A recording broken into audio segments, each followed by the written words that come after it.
para po sa ating mga kababayan dyan sa Alberta and Calgary, Canada, Palapag residents, binabati po namin kayo ng maligayang Pasko at manigong bagong taon.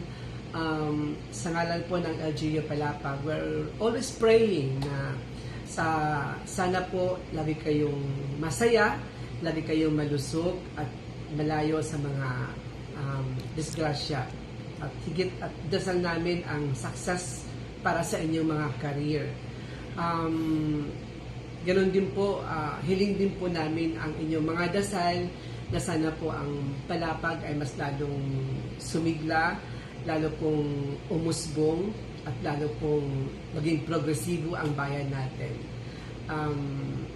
Buligyak niyo pag-ampo na iharayo po ang bungtos ng Palapag sa mga kalamidad, sa atin po mga disgrasya, nga kundiin maging happy po ang bungtos ng Palapag nun.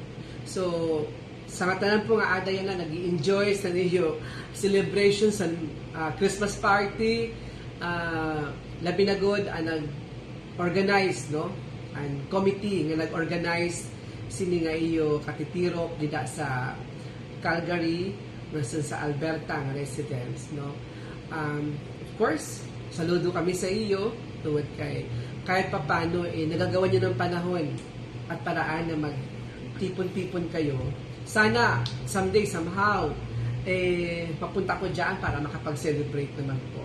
So mag-ingat po tayo lahat, keep safe, and let's all pray na lahat po tayo maging ligtas at dasal natin na yung susunod na taon 2024 ay magdulot po ng napakagandang palad at kinabukasan para sa lahat. Hindi lang po sa bayan ng Palapag, kundi sa lahat po, sa buong mundo po. No, be happy tayo lahat. Love you and Merry Christmas.